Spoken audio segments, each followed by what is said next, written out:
আসসালামু আলাইকুম গাইজ, আশা করি সবাই ভালো আছো। আমরা আজকে আবার প্রিন্সিপালস অফ ফাইন্যান্সের আরেকটা ক্লাসে চলে আসছি।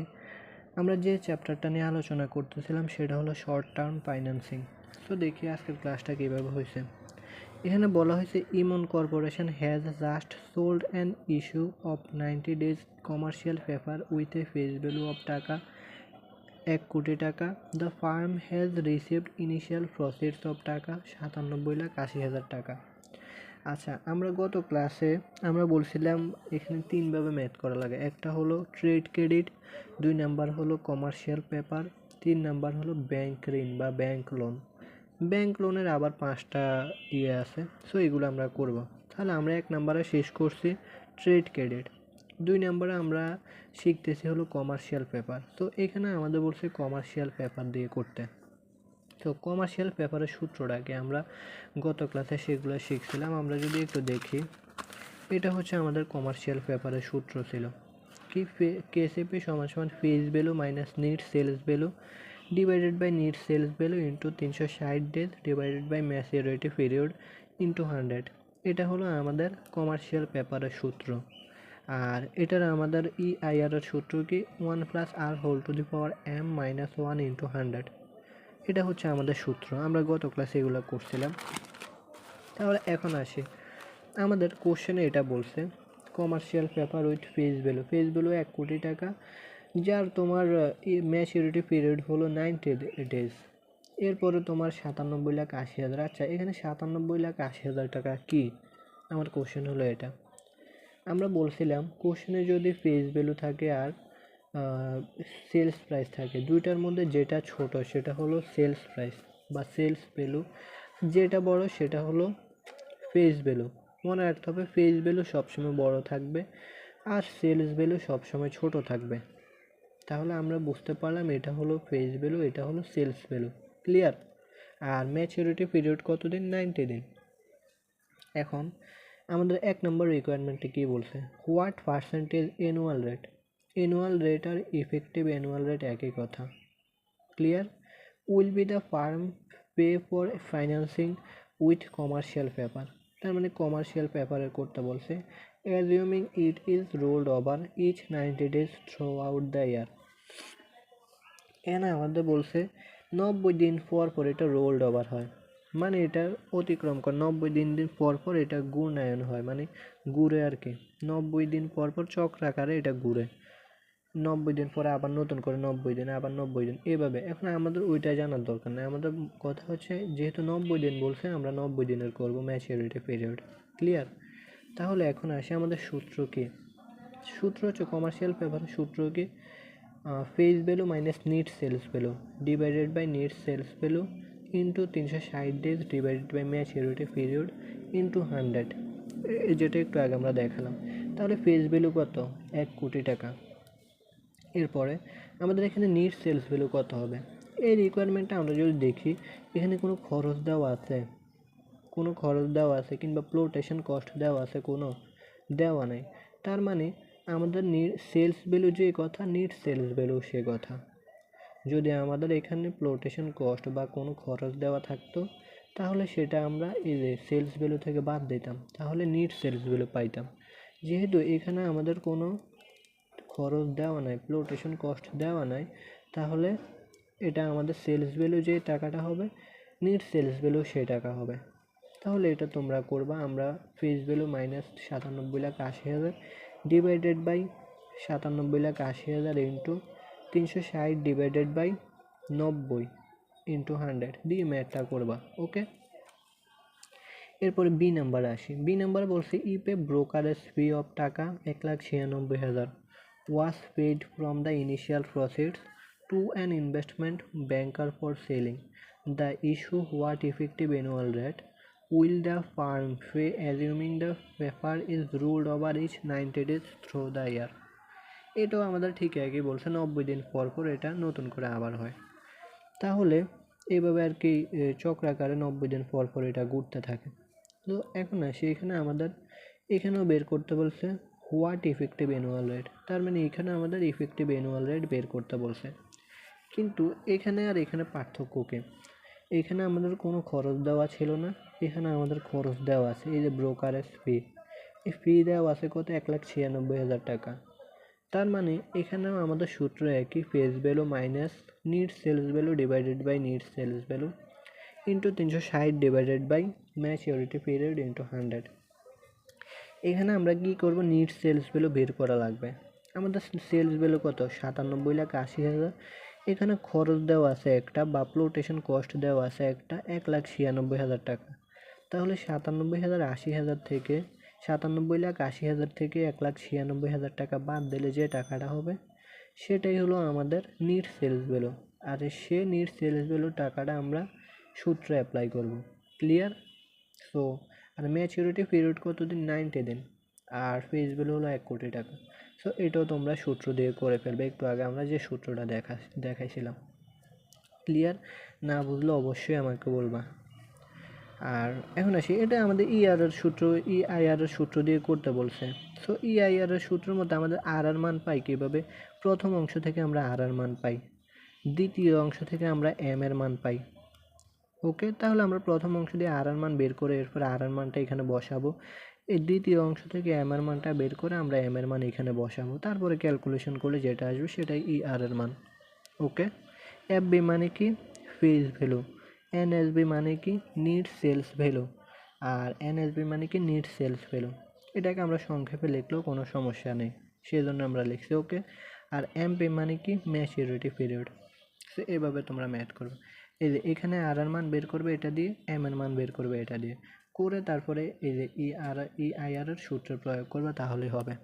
ওকে, এগুলো হোমওয়ার্ক করে ফেলো, দেখবা যত বেশি প্র্যাকটিস করবে তত বেশি তোমার মেধা খুলবে, তত বেশি তুমি ম্যাথ পারবা, মনে থাকবে।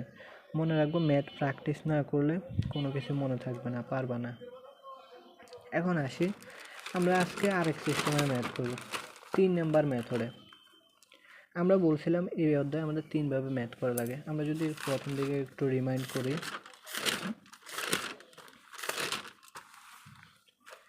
আমরা প্রথম দিন বলছিলাম যে আমাদের এই অধ্যায় থেকে শর্ট টার্ম ফাইন্যান্সিং 3 ভাবে করা লাগে। একটা হলো ট্রেড ক্রেডিট, 2 নম্বর হলো কমার্শিয়াল পেপার, 3 নম্বর হলো শর্ট টার্ম ব্যাংক লোন বা ব্যাংক লোন, স্বল্পমেয়াদী ব্যাংক ঋণ। আমাদের ট্রেড ক্রেডিট শেষ, কমার্শিয়াল পেপারের ম্যাথও শেষ, এগুলো সূত্র কী আছে আমরা দেখাইছি, এগুলো অলরেডি তোমরা জানো। আজকে আমরা শিখবো হলো ব্যাংক লোনেরটা।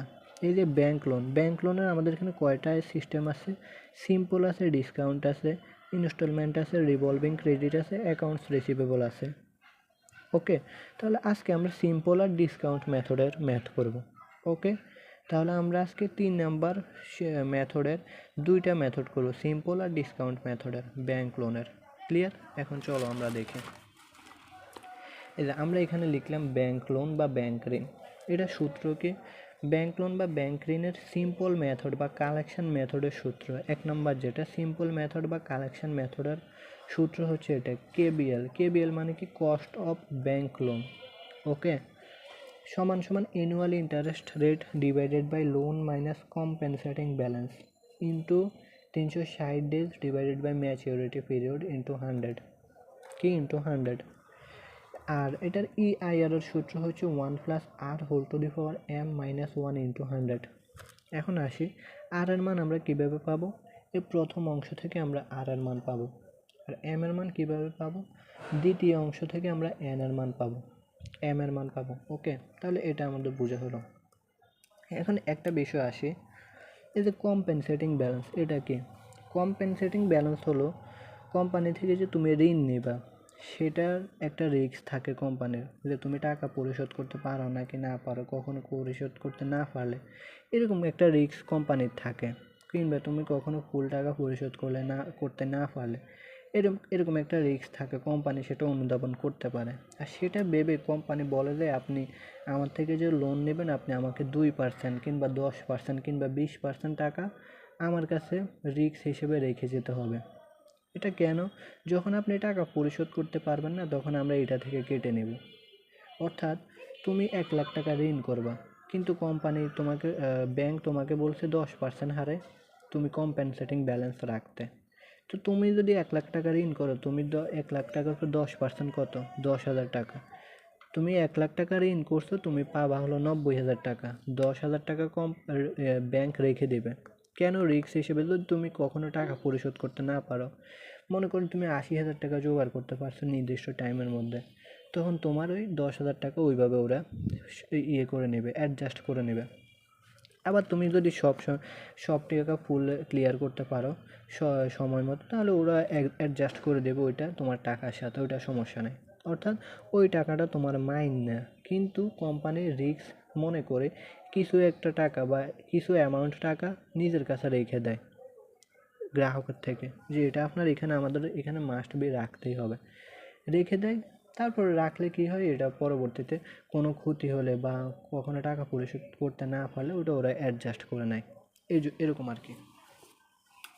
মনে করো তুমি কিস্তিতে যখন নেও, কিস্তি নিলে তুমি প্রথম 2 মাস দিলে, তৃতীয় মাস তুমি দিতে পারো নি, তৃতীয় মাস যখন দিতে পারবে না, তখন তার ওই কম্পেনসেটিং ব্যালেন্স থেকে সেটা কেটে রেখে দেয়। ক্লিয়ার? কম্পেনসেটিং ব্যালেন্স তাহলে কি, তোমার ঋণ থেকে একটা নির্দিষ্ট পরিমাণে অ্যামাউন্ট বা কি একটা পার্সেন্টেজ কোম্পানি রেখে দেবে, সেটা পরবর্তীতে তোমার টাকার সাথে ওরা অ্যাডজাস্ট করে দেবে, এটা মাইন না।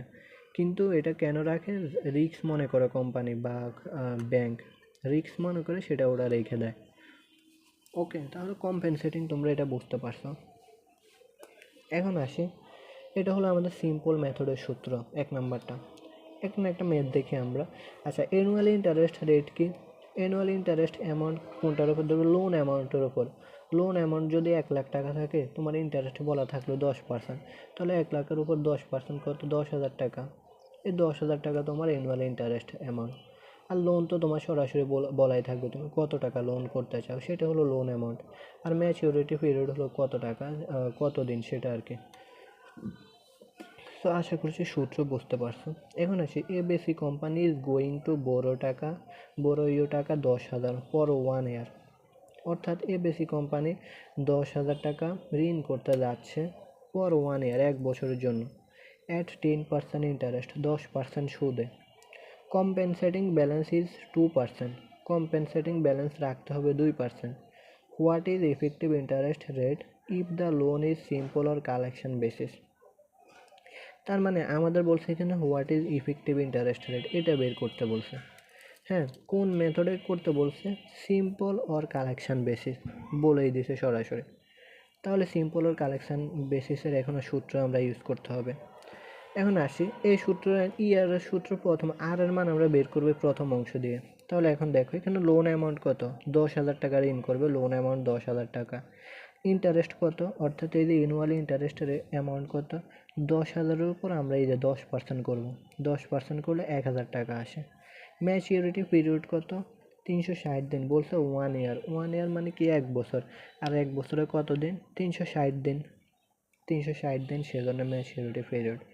এরপরে কম্পেনসেটিং ব্যালেন্স 10,000 আছে না এখানে, লোন অ্যামাউন্টের উপরে 2% করলে 200 টাকা। এটা তোমার 10%, 20% এরকম করে কোম্পানি ইয়ে করে, সো এরকমও হতে পারে। হ্যাঁ, তাহলে 200 টাকা হলো কম্পেনসেটিং ব্যালেন্স, এটা কোম্পানি রেখে দেবে। ধরো খালি কোম্পানি কেন, ব্যাংক রেখে দেবে, পরবর্তীতে তোমার এটা দিয়ে দেবে, এটা মাইনে বাট রিস্ক মনে করে যেহেতু ব্যাংক, সেজন্য আর কি রাখে। তো কম্পেনসেটিং ব্যালেন্স 200 টাকা। এখন আমরা আর এর মান বের করব প্রথম অংশ থেকে। তাহলে অ্যানুয়াল ইন্টারেস্ট অ্যামাউন্ট কত টাকা? 1,000 টাকা। এই যে আমরা 1,000 টাকা বসাইছি। লোন অ্যামাউন্ট কত টাকা? এই যে 10,000 টাকা লোন অ্যামাউন্ট, লোন অ্যামাউন্ট আমরা 10,000 বসাইছি, মাইনাস কম্পেনসেটিং ব্যালেন্স। এই যে দেখো সূত্র যা আছে তাই, কম্পেনসেটিং ব্যালেন্স কত? 200 টাকা। 200 টাকা বসালাম। এরপর আমরা এখন ক্যালকুলেশন করলে 0.1020 আসছে। হ্যাঁ, 0.1020 আসছে। আর এম এর মান কীভাবে বের করব? দ্বিতীয় অংশ থেকে, যে 360 ডিভাইডেড বাই ম্যাচিউরিটি পিরিয়ড কত দিন? 360 দিন। যেহেতু 1 ইয়ার বলছে, কিংবা কোশ্চেনে যদি কত দিন সেটা বলা না থাকে, তাহলে আমরা 360 ধরবো, যেহেতু 1 বছরের ম্যাথ, এটা শর্ট টার্ম মেথডে। তাহলে 360 ডিভাইডেড বাই 360 সমান সমান 1। এখন আমরা এটি সূত্রের মধ্যে বসাবো, আর এর জায়গায় এই মানটা বসাবো, এম এর জায়গায় এই মানটা বসাবো। দেখো এই যে ই আই আর সমান সমান 1 plus r whole to the power m minus 1 into 100। 1 plus r এর জায়গায় এই যে 0.1020 বসাইছি, এম এর জায়গায় এই যে 1 বসাইছি আমরা, মাইনাস 1 ইন্টু 100। ক্যালকুলেশন করলে 10.20% আসে। ক্লিয়ার? তাহলে আমরা বুঝতে পারছি এটা কীভাবে। দেখো আমি বারবার বলি, না বুঝলে অবশ্যই আমাকে বলবা, ইনবক্স করবা, ঠিক আছে? সাথে সাথে হয়তো বা নাও বুঝতে পারো, প্রথমে না বুঝলে পরবর্তীতে তুমি ভিডিওটা আবার দেখবা, এরপরও না বুঝলে অবশ্যই আমাকে বলবা, কারণ আমি যেটা পড়াচ্ছি সেটা তোমাকে অবশ্যই বুঝে নিতেই হবে। ক্লিয়ার? এখন আসি আরেকটা ম্যাথ দেখি। এখানে বলছে Deepa cosmetics company has borrowed টাকা 2 লাখ। দীপা কসমেটিক্স কোম্পানি 2 লাখ টাকা বড় করতে চায় এই ইয়ার 1 বছরে at 10% ইন্টারেস্ট, 10% সুদে, রেট উইথ 20% কম্পেনসেটিং ব্যালেন্স। দেখছো, 20% কম্পেনসেটিং ব্যালেন্স কোম্পানির ব্যাংক রাখবে, অর্থাৎ determine the effective interest rate. এখন আমাদের দেখতে হবে এটা কোন মেথডে করতে বলছে, কিছু বলছে? কিছু কিন্তু বলা নেই। যদি কিছু বলা না থাকে কোন মেথডে করতে, তাহলে আমরা সরাসরি সিম্পল মেথডে করব। ওকে, কারণ আমাদের এই ব্যাংক লোনের ক্ষেত্রে 5টা মেথড আছে, আমরা পরবর্তী মেথডগুলো করব। অর্থাৎ ওইগুলোর ক্ষেত্রে যদি কোনো মেথড বলা না থাকলে আমরা সরাসরি সিম্পল মেথডে ম্যাথ করব। তাহলে সিম্পল মেথডের সূত্র কি? সিম্পল মেথডের সূত্র হচ্ছে এই যে এটা, এই সূত্র দিয়ে আমরা ম্যাথ করব। ওকে, এখন আসি, তাহলে আমরা এটা তোমরা হোমওয়ার্ক করবা, কারণ এটা যেভাবে করছি এটাও ঠিক একইভাবে করবা।